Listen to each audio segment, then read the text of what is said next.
अस्सलाम वालेकुम, मेरा नाम प्रोफेसर नवीद मजीद है।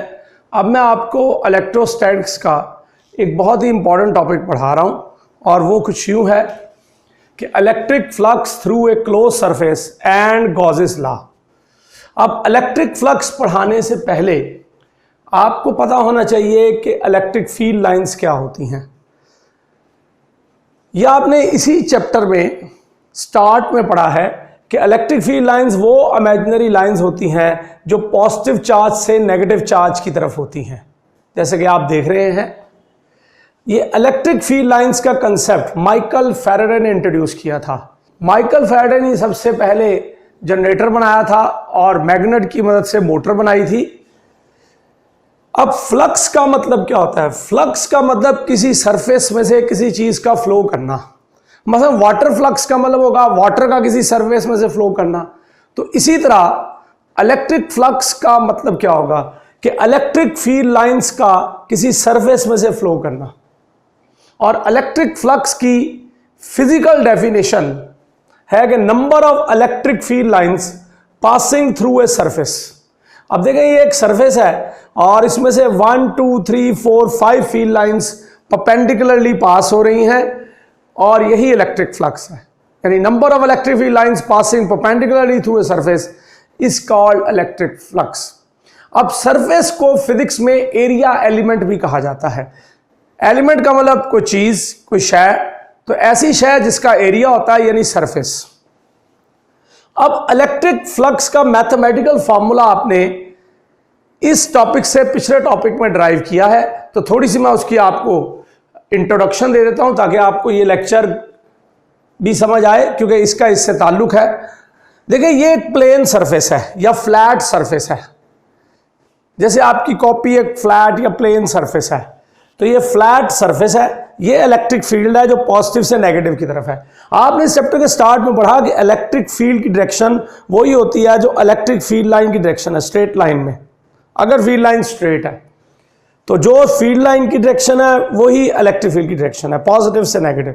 अब फर्ज करें ये एक प्लेन सरफेस है। आपने इस टॉपिक से पिछले टॉपिक में पढ़ा कि वेक्टर एरिया एक ऐसा एरिया होता है जो सरफेस के आउटवर्ड नॉर्मल होता है, और मैंने आपको इसकी वजह भी बताई इससे पिछले टॉपिक में कि वेक्टर एरिया नॉर्मल या परपेंडिकुलर ही क्यों होता है। तो नॉर्मल आपको पता है एक ऐसे परपेंडिकुलर कहते हैं जो पूरी सरफेस के परपेंडिकुलर है। तो इस सरफेस के जो आउटवर्ड नॉर्मल है दैट इज वेक्टर एरिया। अगर सरफेस इस तरह है तो वेक्टर एरिया ये है। अगर ये सरफेस लेट अस सपोज इस तरह है तो वेक्टर एरिया इस सरफेस के आउटवर्ड नॉर्मल इस तरह है। ये बोर्ड भी आपका एक सरफेस है, प्लेन सरफेस, और इसका वेक्टर एरिया आपकी तरफ है। अब आपने इस टॉपिक से पिछले टॉपिक में प्रूव किया कि अगर एक फ्लैट या प्लेन सरफेस हो तो उसके लिए इलेक्ट्रिक फ्लक्स स्केलर प्रोडक्ट है फील्ड और वेक्टर एरिया का। अब स्केलर प्रोडक्ट का मतलब यह है कि अगर आप इसको सिंप्लीफाई करके लिखेंगे तो E cos थीटा, क्योंकि स्केलर प्रोडक्ट में cos थीटा आता है, जबकि थीटा एंगल है इलेक्ट्रिक फील्ड में और वेक्टर एरिया में। अब इस फॉर्मूले में एक प्रॉब्लम है कि ये सिर्फ प्लेन सरफेस के लिए है, और अब हमने इलेक्ट्रिक फ्लक्स किसी क्लोज सरफेस के लिए निकालना है, प्लेन सरफेस के लिए नहीं। अब ये जो वेक्टर एरिया है ये क्या होता है, ये आपने पिछले टॉपिक में पढ़ा, मैं थोड़ा सा रिवाइज कर देता हूं कि वेक्टर एरिया एक ऐसा वेक्टर है जिसका मैग्नीट्यूड एरिया ऑफ सरफेस के बराबर है, यानी इस सरफेस का एरिया ये वाला, और इसकी डायरेक्शन आउटवर्ड नॉर्मल है, इसलिए यूनिट वेक्टर एन कैप कहते हैं। फर्स्ट ईयर चैप्टर 2 में आपने पढ़ा कि वेक्टर में एक तो मैग्नीट्यूड होता है, दूसरी डायरेक्शन। मैग्नीट्यूड लेने के लिए आप एरो का निशान हटा देते हैं और डायरेक्शन के लिए यूनिट वेक्टर लेते हैं, जो कि आपने यहां एन कैप दिया हुआ है, क्योंकि वेक्टर एरिया जो है वो इस सरफेस के आउटवर्ड नॉर्मल है। अब electric flux through a close surface का आपने फार्मूला निकालना है। जिस तरह ये इलेक्ट्रिक फ्लक्स का फार्मूला है फॉर ए प्लेन और फ्लैट सरफेस। अब आपने क्लोज सरफेस निकाला। अब ये क्लोज सरफेस क्या होती है? क्लोज सरफेस एक ऐसी कंपैक्ट सरफेस होती है जिसकी बाउंड्री नहीं होती। अब ये कंपैक्ट का क्या मतलब होता है? कंपैक्ट का मतलब होता है कि ये कुछ इस चीज को ऐसे पैक किया जाए, सरफेस को पैक कर दिया जाए। जैसे सफेयर को आपने सरफेस को लपेट कर, आप समझे एक प्लेन सरफेस है, आपने उसको पैक कर दिया ऐसे, और बाउंड्री कोई नहीं होगी। जैसे प्लेन सरफेस की बाउंड्री है कि यहां से सरफेस स्टार्ट हुई यहां खत्म हुई, विदाउट बाउंड्री है ये क्लोज सरफेस। जैसे सफेयर एक क्लोज सरफेस है, ये मेरा मार्कर सिलेंड्रिकल क्लोज सरफेस है, ठीक है जी। अब ये जो मेरा मोबाइल है, ये रेक्टेंगुलर बॉक्स की शक्ल की क्लोज सरफेस है। ये जो मेरा मोबाइल है ये रेक्टेंगुलर बॉक्स क्लोज सरफेस है। तो क्लोज सरफेस किसी भी शेप की हो सकती है। अब ये क्लोज सरफेस हमने जो आपकी किताब में ली है वो ये एक सफेरिकल क्लोज सरफेस है, गेंदनुमा। आप पता है सफेयर एक 3 डायमेंशनल चीज है जिसकी लेंथ, विड्थ और डेप्थ है, गहराई भी है। और हमारा बोर्ड 2 डायमेंशनल है जिसकी लेंथ और विड्थ है। लिहाजा जब हम सफेयर को बोर्ड पे बनाएंगे तो वो सर्कल बनेगा। अब देखिए ये सफेयर है जिसके सेंटर पर चार्ज प्लस क्यू है, ये पॉइंट चार्ज, ये स्मॉल चार्ज है। आपको पता है पॉजिटिव पॉइंट चार्ज हो तो फील्ड लाइंस इससे अवे होती हैं, रेडियली आउटवर्ड, सीधा बाहर की तरफ होती है सब तरफ। अब आप इसके ऊपर ये फार्मूला नहीं लगा सकते क्योंकि इस सफेयर की जो आउटर सरफेस है वो कर्व सरफेस है और हमारा ये फार्मूला प्लेन सरफेस के लिए या फ्लैट सरफेस के लिए। तो फिर इसका हल हमने क्या ढूंढा कि हमने सफेयर की आउटर सरफेस को इन्फिनिटी स्मॉली पैचेस में डिवाइड कर दिया। इन्फिनिटी स्मॉली का मतलब बहुत छोटे, पैचेस का मतलब हिस्से, पोर्शंस में डिवाइड कर दिया। जैसे आपने देखा होगा फुटबॉल की आउटर सरफेस को छोटे छोटे पैचेस में डिवाइड किया जाता है। फुटबॉल भी एक सफेयर है। अब उसमें से ये एक पैच है। अब क्यों डिवाइड किया आपने? देखिए जब आप छोटे छोटे पैच बनाएंगे तो किसी कर्व सरफेस का छोटा सा पैच भी प्लेन या फ्लैट हो जाता है। जैसे हमारी जमीन भी कर्व सरफेस है, अर्थ भी एक कर्व सरफेस है, लेकिन जब आप नीचे जाके देखते हैं तो आपको प्लेन नजर आती है। अगर आप बाहर जाके देखते हैं अर्थ की सरफेस को तो आपको फ्लैट नजर आती है। वो इसलिए कि ये बहुत बड़ी कर्व का एक इन्फिनिटी स्मॉली पैच हम देख रहे होते हैं। तो बिल्कुल इसी तरह अगर हम बहुत इन्फिनिटी स्मॉली पैचेस बनाएंगे तो हर पैच तकरीबन प्लेन हो जाएगा और हर पैच पर ई डॉट ए का फॉर्मूला अप्लाई हो सकेगा। अब हमने यहां जो एक पैचेस बनाए उनमें से सिर्फ एक पैच शो किया है, हालांकि पैच इधर भी है, पैच इधर को भी चल रहे हैं, यानी चारों तरफ पैचेस हैं। पूरी सफेयर की सरफेस को आपने पैचेस में डिवाइड किया। अब हर पैच का जो वेक्टर एरिया है वो है delta A1, delta A2, so on delta AN। Delta का मतलब यहां स्मॉल है, वैसे डेल्टा का मतलब टोटल भी होता है, चेंज भी होता है। और आपको पता है केमिस्ट्री में डेल्टा का मतलब हीट भी होता है, मैथ्स में डेल्टा का मतलब ट्राइंगल भी होता है। तो ये small vector areas delta A1 and so on है।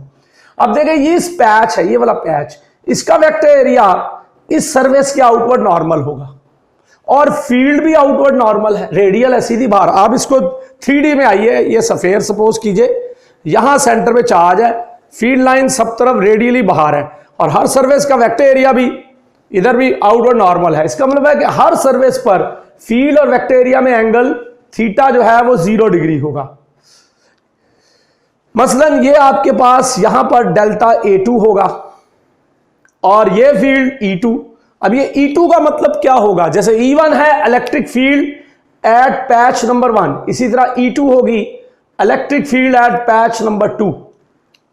अब आप हर पैच पर ई डॉट ए लगा सकते हैं तो जो टोटल फ्लक्स होगा पूरी सफेरिकल क्लोज सरफेस का वो इक्वल होगा flux through patch 1 plus flux through patch 2 plus so on flux through patch n। अब हर पैच पर आपने ई डॉट ए लगा दिया, यानी फर्स्ट पैच पर E1 dot delta A1, second patch पर E2 dot delta A2 and so on, और nth patch पर ई डॉट डेल्टा AN। ये nth पैच का क्या मतलब है? अगर n की value let us suppose 1 million है तो ये 1 मिलियंथ पैच है। अगर n की वैल्यू 1000 है तो ये 1000th पैच में फ्लक्स है। और आपने हर पैच पर ई डॉट ए लगा दिया क्योंकि हर पैच तकरीबन एक प्लेन है और ये फार्मूला प्लेन या फ्लैट सरफेस पे लगता है। जब आप डॉट प्रोडक्ट ओपन करेंगे कॉस थीटा, और अभी मैंने बताया कि हर पैच पर फील्ड और वेक्टर एरिया में एंगल 0 डिग्री है, तो ये cos 0 cos 0 cos 0 होगा। हर पैच को जब आप ओपन करेंगे ई ए cos थीटा से। अब cos 0 1 होता है, आप जानते हैं cos 0 डिग्री इज 1, तो ये रह जाएगा E1 delta A1, E2 delta A2 and so on En delta AN। देखिए बेटा आपने इलेक्ट्रिक फ्लक्स के लिए ये इक्वेशन बना ली है। इसमें जो E1 है ये इलेक्ट्रिक फील्ड है पोर्शन 1 पर, E2 है ये मैग्नीट्यूड ऑफ इलेक्ट्रिक फील्ड है पोर्शन 2 पर, और इसी तरह En है magnitude of electric field due to point charge Q at portion n या पैच n। अब देखिए आपने इस चैप्टर के स्टार्ट में प्रूफ किया है कि अगर ये पॉइंट चार्ज हो और इसके गिर्द इलेक्ट्रिक फील्ड पैदा हो तो उस इलेक्ट्रिक फील्ड का फॉर्मूला ये होता है 1/4πε0 Q/r²। इसमें जो r है ये डिस्टेंस फ्रॉम चार्ज है, Q मैग्नीट्यूड ऑफ चार्ज है जिसकी आप इलेक्ट्रिक फील्ड ले रहे हैं, पॉइंट चार्ज, उसका मैग्नीट्यूड फील्ड उसका मैग्नीट्यूड है ये चार्ज का। ε0 परमिटिविटी ऑफ मीडियम, के उस मीडियम ने इलेक्ट्रिक फील्ड प्रोड्यूस करने की परमिशन कितनी दी है। हर मीडियम की अपनी अपनी परमिटिविटी होती है, ये वैक्यूम की परमिटिविटी है, यानी अगर आप पॉइंट चार्ज को वैक्यूम में रख रहे हैं तो यहां पर भी तो ये एक पॉइंट चार्ज है जिसकी चारों तरफ फील्ड होगी। अब इसमें जो R1 होगा ये पहले पैच का चार्ज से फासला, चार्ज सेंटर ऑफ स्फीयर पर है। R2 होगा ये पैच 2 का चार्ज से फासला जो कि सेंटर पर है। इसी तरह R3। अब ये सारे फासले बराबर हैं, पैच 1 का, पैच 2 का, पैच n का चार्ज से यानी सेंटर से फासला सेम है और ये रेडियस ऑफ स्फीयर के इक्वल। अगर आप गौर से देखें, क्योंकि सेंटर से लेके सरफेस तक फासला रेडियस है, सारे पैच सरफेस पर हैं और चार्ज सेंटर पर है, इसलिए ये सारे फासले रेडियस के इक्वल है।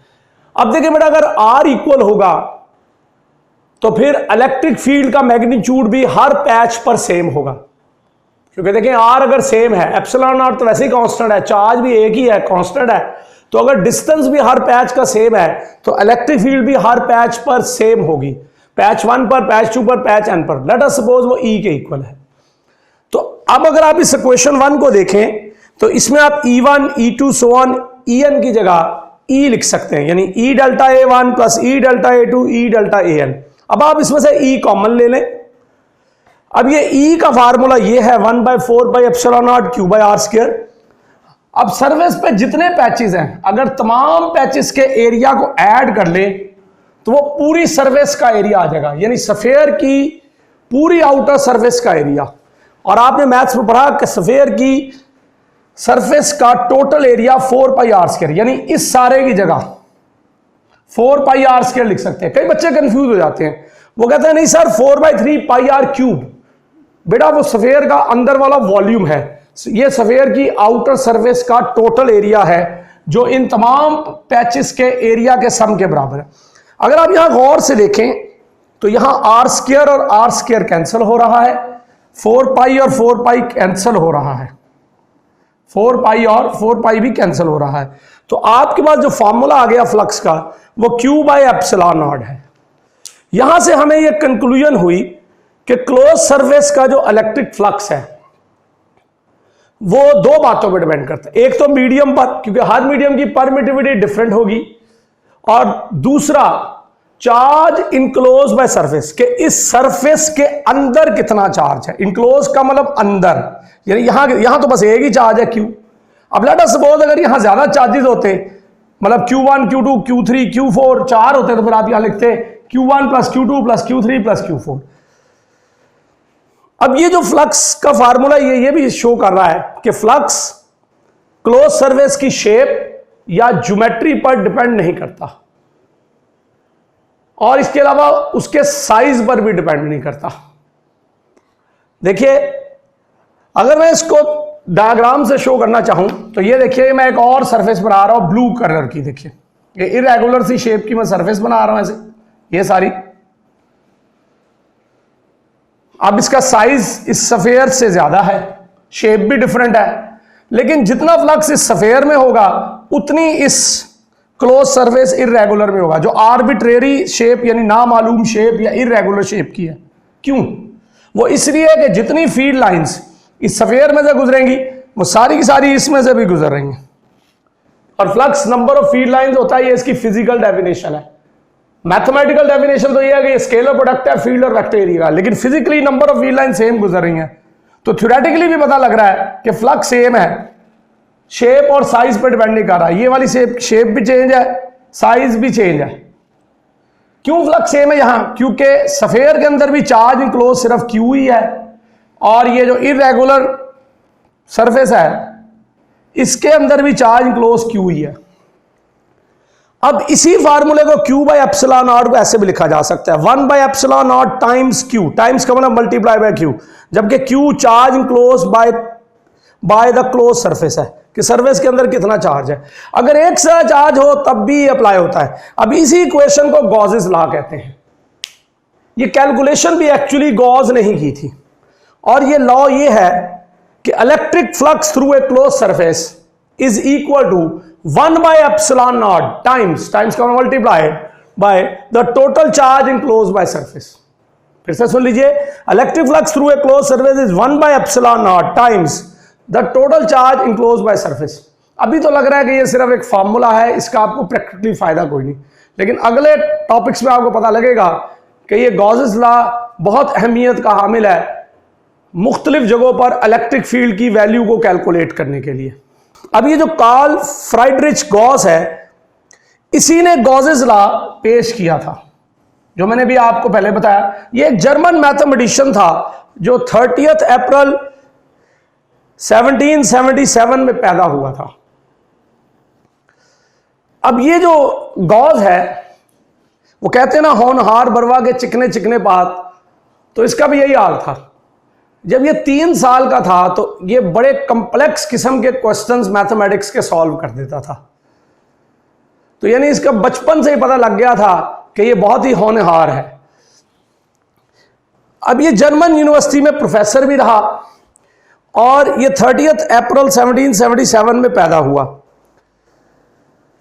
अब इसके बारे में एक बड़ा दिलचस्प वाकया मशहूर है गॉस के बारे में, कि इसकी माँ बिल्कुल इलिटरेट थी, यानी बिल्कुल अनपढ़ थी, लिहाजा उसको इसकी तारीख पैदाइश का याद ही नहीं थी या पता ही नहीं थी। तो ये बड़ा एक अछूता सा वाकया है कि गॉस ने खुद मैथमेटिकल कैलकुलेशन से अपनी डेट ऑफ बर्थ को मालूम किया था। सिर्फ उसकी माँ ने उसको सिर्फ ये बताया था कि ईसाइयों में जो ईस्टर का त्यौहार मनाया जाता है, उसके 39 डेज के बाद वो पैदा हुआ था, और इतने साल पहले पैदा हुआ था। तो वहां से उसने मैथमेटिकली अंदाजा लगाया था कि वो 30 अप्रैल को पैदा हुआ था। गॉस की वजह शोहरत ये भी है कि इसने पॉलीगॉन बनाने के मैथमेटिकल फार्मूले ड्राइव किए थे। पॉलीगॉन आपको पता है 3 साइड से ज्यादा साइड्स वाली डायग्राम को कहते हैं। मसलन अगर 5 साइड्स वाली हो तो उसको पेंटागन कहते हैं, इसी तरह 8 साइड्स वाली हो तो उसको ऑक्टागन कहते हैं। तो उसने फार्मूला ड्राइव किया था, मुख्तलिफ साइड्स की पॉलीगॉन्स बनाने के मुख्तलिफ तरीके भी बनाए थे। अब इसकी एक और भी बड़ा मशहूर है कि गॉस ने मैथ्स के मशहूर बायनोमियल थ्योरम को पहली दफा करेक्टली प्रूफ किया था। बायनोमियल थ्योरम वैसे न्यूटन ने बनाया था, लेकिन वो इसके प्रूफ में नाकाम हो गया था, और इसका एक जो प्रूफ जब वो करता था तो एक जगह कैलकुलेशन में वो सपोजिशन उसको करनी पड़ती थी, वहां पर उसे समझ नहीं आती थी कि करेक्ट आंसर कैसे निकाले। गॉस ने वो गलती भी न्यूटन की जो है वो दूर कर दी थी। अब एक और दिलचस्प वाकया भी मशहूर है कि इसने अपनी कब्र के कतबे के ऊपर 17 साइड्स वाली पॉलीगॉन बनवाई थी खास तौर पे। हालांकि ये ईसाई था, तो जैसे कि एक कॉमन तरीका है कि लोग अपने कतबों पर अपना नाम लिखवाते हैं या कोई अपनी मजहबी बात लिखवा देते हैं, तो इसने वो पॉलीगॉन बनवाई थी 17 साइड्स वाली, जो आज भी इसकी कब्र के कतबे पे लगी हुई है। और कुछ लोग तो यहां तक भी कहते हैं कि इसने कब्र पर वो बायनोमियल थ्योरम का प्रूफ करवाने की वसीयत की थी, कि इसके कब्र के ऊपर वो बायनोमियल थ्योरम का प्रूफ करा। अब ऐसा क्यों इसने ख्वाहिश जाहिर की थी? न्यूटन जो था वो उसको फादर ऑफ फिजिक्स का दर्जा दिया जाता है गैलीलियो के बाद। तो न्यूटन की कैलकुलेशंस में या किसी कंसेप्ट में अगर कोई साइंटिस्ट गलती निकाल दे तो वो इस पर खुश बहुत होता था। तो ये उसने अपने खुशी का इजहार किया था कि जिसको वो अपना साइंसदानों का खुदा समझता था, उसने उसकी कैलकुलेशंस में गलती निकाली। अब ये जो बायनोमियल थ्योरम है, या आप इसे मेडिकल वाले और इंजीनियरिंग वाले दोनों ही, अभी आपको अगर वाकिफ नहीं है तो मैं बता देता हूं कि ये जो a+b² का फार्मूला है, या a+b³ या a+b⁴ का जो फार्मूला है, ये बायनोमियल थ्योरम से ही ड्राइव किया गया है। जी, अब मेरे आपसे 2 सवाल हैं।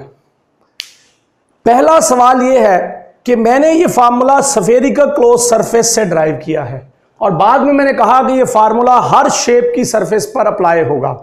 क्योंकि शेप का फार्मूले में कोई जिक्र नहीं है। लेकिन अब मेरा आपसे एक सवाल यह है कि अगर मैं स्फेरिकल सरफेस की बजाय कोई और सरफेस लूंगा तो उसका एरिया तो 4πr² नहीं आएगा, ये तो स्फेयर का एरिया है, तो फिर 4π और r² कैंसिल नहीं होंगे और फ्लक्स का ये फार्मूला ड्राइव नहीं होगा। तो फिर आपको मैंने कहा कि तो ये हर शेप पे लगता है, तो फिर कैसे ये हर शेप पे लगता है? क्योंकि कैलकुलेशन तो मैं ये बता रही है कि स्फेयर के अलावा कोई और सरफेस होगी तो ये कटिंग नहीं होगी, और कटिंग नहीं होगी तो ये फार्मूला ही नहीं बनेगा। इसका लग तो ऐसे ही रहेगा, ये सिर्फ स्फेरिकल के लिए है, लेकिन मैंने आपको कहा ये हर शेप पे लगता है, तो ऐसा क्यों है? दूसरा सवाल यह है कि भी मैंने कहा कि गॉस ने न्यूटन के बायनोमियल थ्योरम के प्रूफ में करेक्शन की, तो अब बायनोमियल थ्योरम को, उस फार्मूले को बाइनोमियल क्यों कहते हैं और बाइनोमियल का क्या मतलब है? इन सवालों का आप जवाब तलाश कीजिए ताकि आपका कंसेप्ट मजीद क्लियर हो सके। बहुत शुक्रिया।